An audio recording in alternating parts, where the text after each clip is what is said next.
Why does Dun Dun by Everglow feel so cool? It is down to the emotion conveyed in the song. In this video, I'm going to show you how they did it and show you a few of the tricks that they used. If you are new to the channel, welcome. It's great to have you here. My name is AZODi and I've been a K-pop producer for a few years and a producer-songwriter for about 15 years. Alright, without further ado, let's get to it.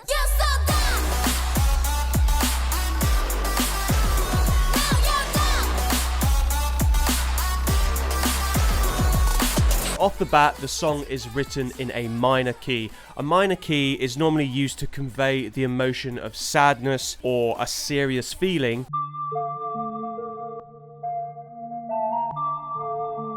And the opposite, which is a major key, is normally used to convey positive, happy.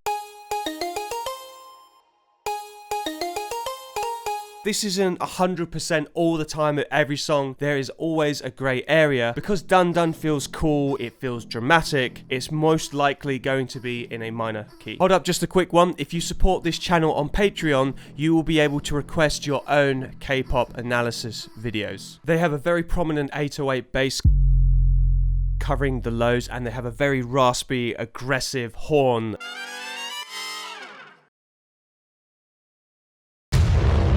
The horn is accenting the chord changes. Generally, using lower sounding instruments convey drama, weight. If you always think of the emotion in the back of your mind when you're approaching the songwriting, approaching the sound and sample selection, you're always going to have a kind of light to guide you through the sort of mess.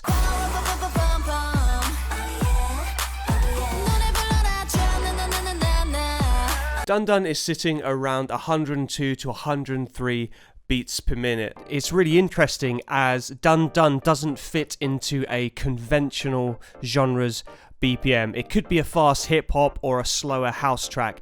Either way, it works and is written with a different Either way, it works and is written with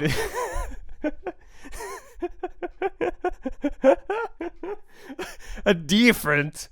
I found when writing songs over 130 BPM, the sense of power goes from the music and the feeling shifts more into an urgency feeling. So when I was in a punk rock band, a lot of the songs that we would be doing would be like a double time beat from 130, 140 and higher.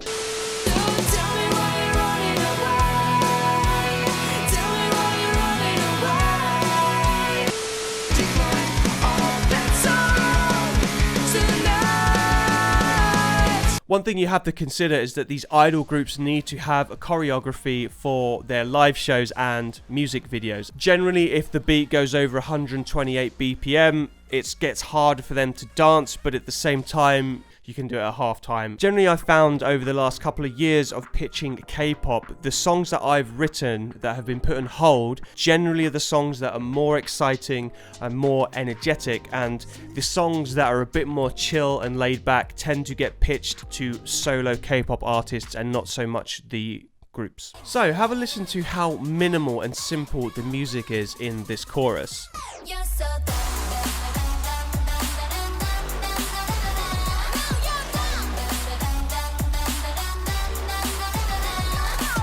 It leaves a great amount of space for the vocal hook to sit in. Why is the hook so important?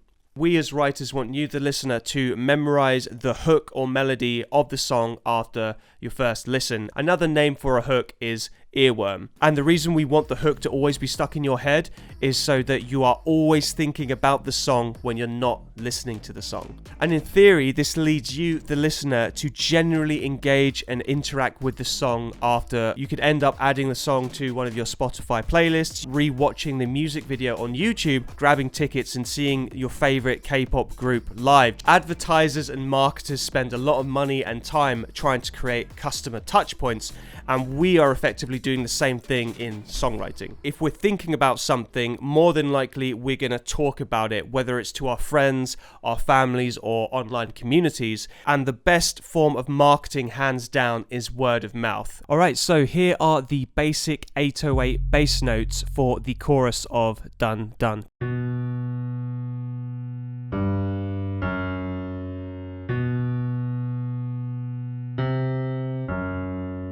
Alright, and here are the 808 bass notes with the lead hook.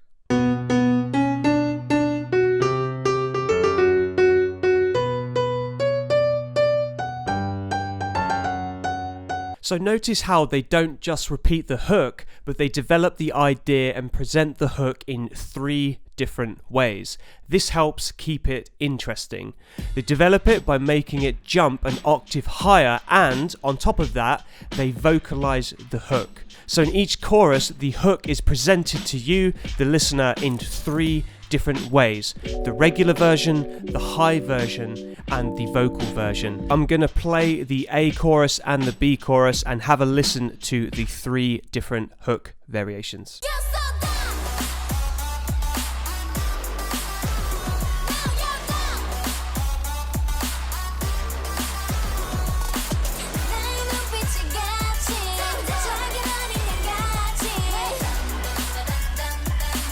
So check this out. According to research by James Calaris, 98% of individuals experience earworms. Women and men experience the phenomenon equally often, but earworms tend to last longer for women and irritate them more.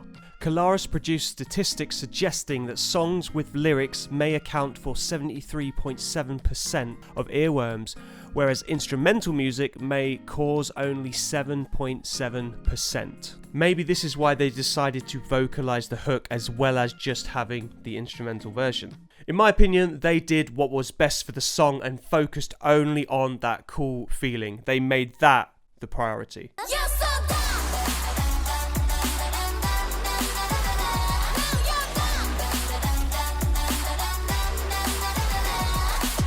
After doing the Adios reaction video a few months ago, I noticed a really cool writing trait that EVERGLOW implement into their songwriting, and to my surprise, they did it in Dun Dun. They cut all the music between the pre-chorus and just before the drop. They extend it for an unusual amount of time, normally a few bars. It's normally one intimate vocal singing the main hook or melody of the song. And what's really cool is they make you focus on the center of the mix. When the drop comes in, it is literally a wall of sound that hits you. You have the vocal in the center here, is you've got all the high frequencies, all the low frequencies coming together, the left and right speaker being filled out as well. So you start here and then you get boom and boom all together. So what I'm going to do is play Adios for you, and then straight after we're going to play Dun Dun so you can hear.